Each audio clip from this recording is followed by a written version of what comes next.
All right, in this video we're going to be talking about the null coalescing operator. And the null coalescing operator is just a shorthand syntax for a very common scenario in which you may have an expression that can at some point return null, but you want to supply a fallback value if that expression does evaluate to null. So basically it's shorthand in the sense that we don't have to use an if statement to check to see if this expression is null and do this, otherwise do something else. Exactly. Okay. In addition, it's shorthand for, if you were familiar with the ternary statement, it's shorthand for a similar ternary statement that would repeat the variable twice, and we'll demonstrate that and why that's a good thing in a sec here. Okay. So bringing up a good thing as in repeating the variable twice? repeating code twice. Exactly. It's bad to repeat code twice. That's correct. I just wanted to make sure that was clarified. That's all. Okay. Well, so we have a person class now, and the body is irrelevant. And we have a method, static method, that says get person from database. And this method may return a person, or it may return null, because person is a reference type.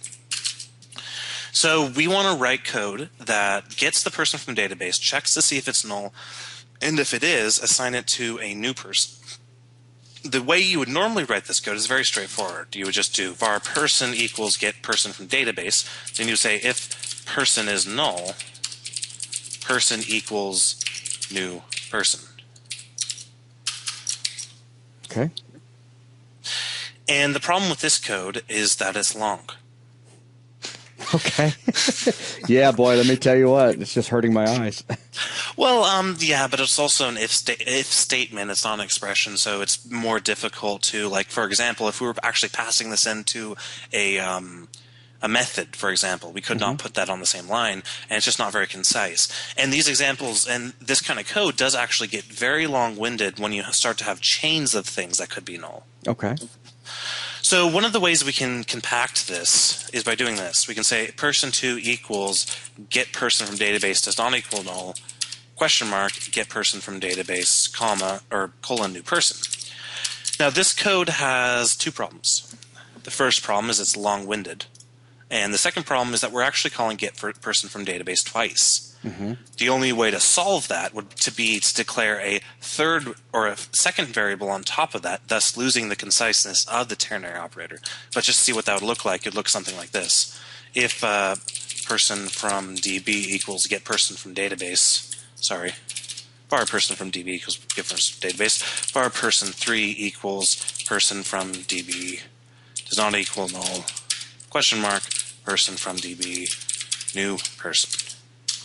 It's a little better. It doesn't invoke the database twice, but again, now we're at the same problem where we have very messy code. Or relatively messy code compared to what we could do. Sure, no, I completely understand. So the null coalescing operator looks something like that. Very nice.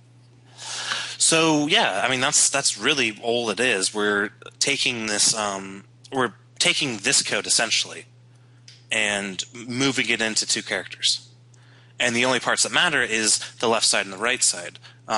Being if this is not null, then use this. Otherwise use this whether or not it is null. Correct.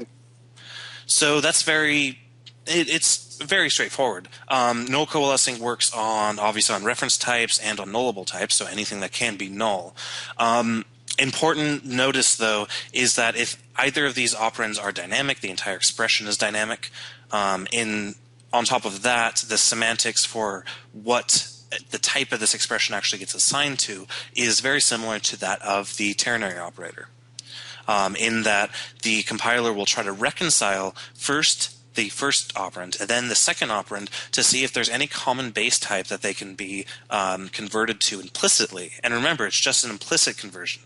I couldn't do a string and a double, for example, because there's no implicit conversion between the two. But I could do a nullable double and a nullable int. Other than that, there's really no more considerations, but you can chain these. It's a right associative operator. So I could say get person, this is a very contrived example, so bear with me. You could do something like this. And what would happen is it's a right associative operator. So basically this gets executed first. So either of these are not null, that gets returned. Then this plus the expression of that is what's done next. So it's important to realize that these still will be getting executed, of course, but they'll be getting executed in a way that ultimately gets down to the first thing on the left that is not null will be returned. Okay. And that's about it.